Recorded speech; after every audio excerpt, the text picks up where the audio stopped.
ಮಹಾಕುಂಭಮೇಳದಲ್ಲಿ ಪುಣ್ಯ ಸ್ನಾನ ಮಾಡಿದ್ದಾರೆ ಜೆಡಿಎಸ್ ನಾಯಕ ಟಿ.ಎ. ಶರವಣ.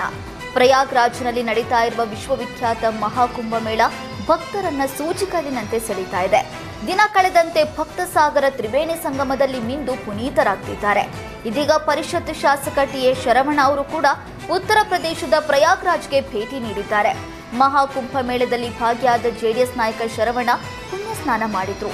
ಇವರ ಜೊತೆ ಅವಧೂತರಾದ ವಿನಯ್ ಗುರೂಜಿ ಕೂಡ ಅಮೃತ ಸ್ನಾನ ಮಾಡಿ ಗಂಗೆಯನ್ನ ಪೂಜಿಸಿದ್ರು. 104 ಕೋಟಿ ವೆಚ್ಚದಲ್ಲಿ ಕಟ್ಟಿದ ವಿಜಯನಗರ ಜಿಲ್ಲಾಸ್ಪತ್ರೆಗೆ ಉದ್ಘಾಟನೆಗೆ ಭಾಗ್ಯವೇ ಸಿಕ್ಕಿಲ್ಲ. 2 ವರ್ಷಗಳಿಂದ ಆಸ್ಪತ್ರೆ ಕಟ್ಟಡ ಕಟ್ಟುತ್ತಲೇ ಇದ್ದಾರೆ. 250 ಬೆಡ್ಗೆ ಬೇಕಾಗುವ ಕಟ್ಟಡ ಈಗಾಗಲೇ ರೆಡಿಯಾಗಿದೆ. ಆದರೆ 400 ಬೆಡ್ಗೆ ಮೇಲ್ದರ್ಜೆಗೆ ಏರಿಸಿರುವಂತಹ ಕಾರಣ ತಾಂತ್ರಿಕ ಸಮಸ್ಯೆಗಳಿಂದ ಲೋಕಾರ್ಪಣೆಗೊಂಡಿಲ್ಲ. ಯಂತ್ರೋಪಕರಣಗಳು, ಮುಖ್ಯ ರಸ್ತೆ, ಒಳ ರಸ್ತೆಗಳು, ನೀರಿನ ಟ್ಯಾಂಕ್, ಟ್ಯಾಪ್ಗಳ ಅಳವಡಿಕೆ ಇನ್ನೂ ಬಾಕಿ ಇದೆ. ಆಸ್ಪತ್ರೆಗೆ ಬೇಕಾದ 1 ಫೇಸ್ ವಿದ್ಯುತ್ ಆಗಲೇ ರೆಡಿಯಾಗಿದೆ. 2 ವರ್ಷಗಳಿಂದ 150ರಿಂದ 200 ಕಾರ್ಮಿಕರು ಕೆಲಸ ಮಾಡ್ತಿದ್ದಾರೆ.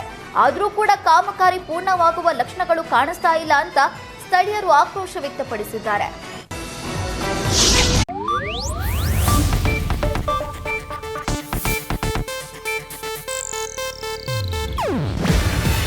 ಇದು ಏಷ್ಯಾನೆಟ್ ನ್ಯೂಸ್ ನೆಟ್ವರ್ಕ್ ಪ್ರಸ್ತುತಿ.